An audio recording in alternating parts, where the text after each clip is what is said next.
Setelah 19 tahun, Piala Thomas akhirnya pulang ke Indonesia. Ironisnya, Merah Putih tak boleh berkibar di Ceres Arena Aarhus, Denmark pada momen penobatan juara. Pasalnya Indonesia sedang didera sanksi oleh WADA karena tak mematuhi regulasi pelaporan tes doping rutin.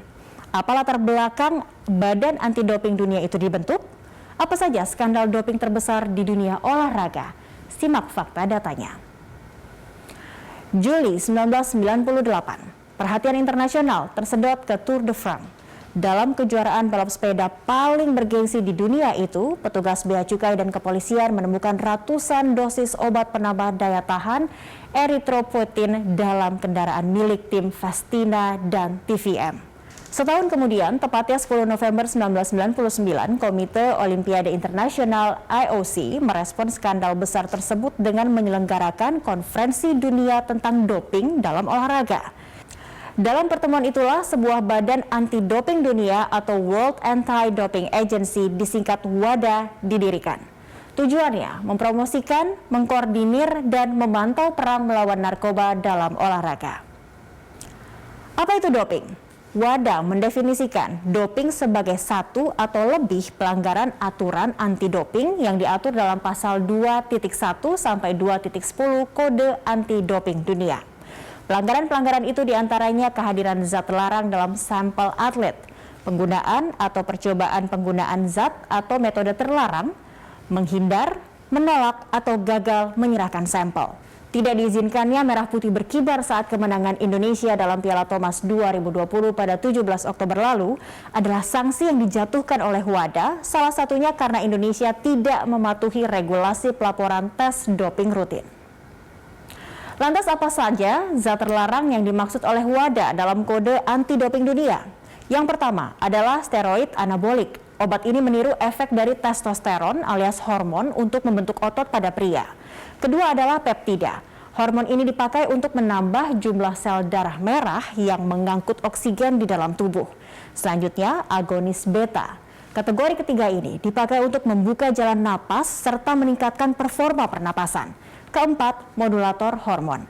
Kategori ini digunakan untuk menggenjot performa pada atlet wanita. Sedangkan pada atlet pria, obat ini untuk mengurangi efek samping ginekomastia alias pembesaran payudara akibat penggunaan steroid. Yang kelima adalah obat diuretik alias pil air. Selain untuk mengurangi bobot, obat ini dipakai untuk membuang sisa-sisa zat terlarang melalui urin agar tidak terdeteksi saat pemeriksaan. Karena itulah, obat kategori ini juga disebut zat penopeng. Selain substansi, kode anti-doping juga menyebutkan metode-metode terlarang yang tergolong praktik doping. Pertama adalah manipulasi darah atau dikenal dengan istilah doping darah. Doping jenis ini digunakan untuk meningkatkan massa sel darah merah seseorang yang memungkinkan tubuh mengangkut lebih banyak oksigen ke otot dan karenanya meningkatkan stamina dan kinerja. Selanjutnya adalah manipulasi kimia dan fisik. Misalnya, merusak atau mencoba merusak sampel selama kontrol doping untuk mengubah integritas dan keabsahannya. Dan terakhir, transfer gen dan sel. Ini termasuk pada pengeditan gen meski tidak hanya terbatas pada itu. Doping dalam olahraga sudah ada sejak zaman Yunani. Sejarawan mencatat, sejak Olimpiade pertama pada 1776 sebelum Masehi, ada zat yang digunakan atlet untuk meningkatkan kinerja mereka.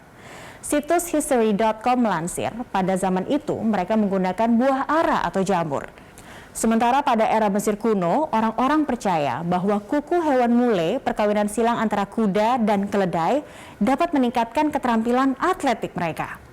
Pada awal abad 19, seorang peserta kompetisi jalan jauh di Inggris, embrio dari olahraga gerak jalan, kedapatan menggunakan laudanum, alias ekstrak alkohol dari opium, untuk membuat diri tetap terjaga sepanjang waktu.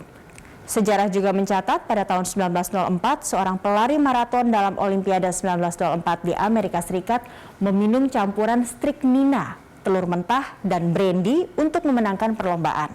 Meski akhirnya ia malah nyaris tewas karena hal tersebut. Kisah pelatih sepak bola Frank Buckley yang menyuntikkan ekstrak kelenjar monyet kepada para pemainnya di Wolverhampton Wanderers pada tahun 1937 juga menjadi catatan kelam dalam sejarah olahraga. Doping memang seperti cerita tak berujung dalam dunia olahraga. Sebagian atlet rela melakukan apa saja, memasukkan apa saja ke dalam tubuh mereka demi memenangkan pertandingan. Apalagi dalam beberapa kompetisi, kemenangan diganjar hadiah uang yang tak sedikit. Ajang olahraga sekelas Olimpiade juga bukannya bersih dari skandal doping. The Economist melaporkan penggunaan zat peningkat kinerja seperti steroid atau eritropoietin telah menjadi bagian dari Olimpiade sepanjang sejarah modern mereka. Bahkan diperkirakan 10 hingga 40% atlet pada Olimpiade 2020 lalu melakukan kecurangan dengan doping. Kecurigaan The Economist tersebut menguat ketika Rusia masih tetap boleh terlibat dalam Olimpiade dengan nama ROC, padahal negara itu telah dilarang bertanding sejak skandal doping yang sistematis pada Olimpiade musim dingin Sochi 2014. Dalam survei tahun 2018, Statista mencatat 1.923 pelanggaran terhadap peraturan anti-doping terjadi di seluruh dunia. 3 negara yang melakukan pelanggaran terbanyak adalah Rusia, Italia, dan Prancis.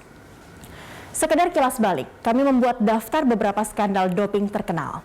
Yang pertama, skandal Tom Simpson. Pesepeda Inggris itu meninggal dalam Tour de France 1967. Penyebab kematian Simpson tercatat sebagai serangan jantung. Namun, tabung amfetamin ditemukan di bajunya. Hasil otopsi juga menemukan jejak obat golongan stimulansia itu. Berikutnya, skandal pelari Kanada Ben Johnson yang mengalahkan pesaingnya dari Amerika Serikat Carl Lewis pada Olimpiade Seoul 1988. Hasil tes Johnson yang dinyatakan positif steroid stanozolol membuatnya harus mengembalikan medali emas yang kemudian diterima Lewis. Ingat pula skandal bintang sepak bola Argentina Diego Maradona yang diusir dari Piala Dunia 1994 lantaran kedapatan menggunakan 5 varian efedrin. Yang juga membuat patah hati banyak orang adalah ketika pesepeda Amerika Serikat Lance Armstrong akhirnya mengakui bahwa 7 kemenangannya berturut-turut pada Tour de France dari 1999 hingga 2005 adalah karena doping. Terakhir, skandal yang menimpa Maria Sharapova. Petenis Rusia itu dinyatakan tak lolos doping dalam turnamen Australia Open 2016.